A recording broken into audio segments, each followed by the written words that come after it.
I'm going to show you how to get the Engineer archetype in Remnant 2. So first off, it is in the spaceship world, which is called Neyrud. You need to reach the Aeon Vault Zone and start from the Titan's Reach Waystone right over here. And then basically, to orient yourself, since there doesn't really seem to be a compass in this game, make it so that the wall of poison radioactive death is behind you, and then head northeastish to the top right. You're going to want to find these 3 hills, go to the top rightish hill, and head north from there. If you did everything correctly, then you will see this really tall spike right here, and then you will see this little hill on the left. So we're going to go through here, and it will kill you in here. So we're going to go fast. This is a death run. You're going to die through this. We're going to go in here. We see armor set on the left, and grab that gold thing at the bottom, quick. Got it. Okay. So now we've got the armor set, and we've got the alien device. I'm going to show you what to do next.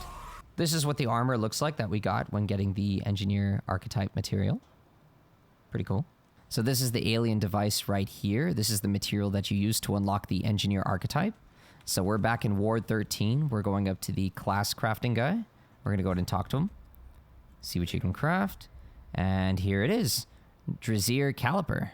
We're going to go ahead and purchase that. Until next time. Okay, you can see we have the Engineer archetype. We're going to go ahead and equip it.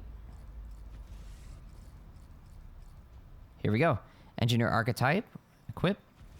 The prime perk is holding the skill button will overclock a carried or deployed heavy weapon. Overclocking grants infinite ammo, increased fire rate, and a 25% damage increase for 15 seconds. What? That sounds awesome. The starter skill is Heavy Weapon Vulcan. Press deploys a Vulcan cannon turret, which lasts until its ammo is exhausted. Turrets that can aim will prioritize targets that the player aims at. Press skill again to enable autonomous targeting. Hold deploys to heavy carry mode. If Engineer Prime is available, will overclock the weapon if already in hand or on the battlefield. Double press, the weapon is reclaimed, returning 75% of its remaining ammo. Heavy weapon ammo is regenerated by 1.22% every second, and heavy weapons can only be deployed if at least 25% ammo is available. We have Flamethrower, so it's a flamethrower turret that'll fire until its ammo is exhausted, and you can hold to deploy to heavy carry mode, double press to reclaim the weapon. And we have Impact Cannon, so it's an Impact Cannon turret. So these all basically work the same way, they're just different kinds of turrets. Pretty cool. And then for the skills, Metalworker increases skill damage, and heavy weapons can get more ammo capacity and more health. Magnetic Field, heavy weapons grant 15% damage reduction to all allies within 2.5 meters. Nice. So it could be a pretty tanky class. Heavy Mobility, movement speed while carrying a heavy weapon is increased by 35%. Surplus, using a relic refills 15% of heavy weapon ammo. Bonuses double when heavy weapon is stowed. Nice. And then we have the archetype trait Fortify, increases armor effectiveness by 5%. Yo, that's really, really cool. All right, let's take a look at this turret. All right, so we're going to put down the Vulcan turret right here. That's a single press of the ability. It's going to start shooting at this target. Now, if I shoot at another target, the turret will auto-target that. It can't hit it because of the wall. So we're going to shoot back at this one. You can see this is the DPS, about 200. But if I hold the ability to overclock, now it has infinite ammo, and we're at about 270 DPS. And again, this is for level 0 Engineer. I haven't leveled it at all. And see how long the overclocking lasts as well. And this is firing on its own while I'm doing my own thing, which is epic. All right, now we're going to go ahead and call it back. It's basically empty.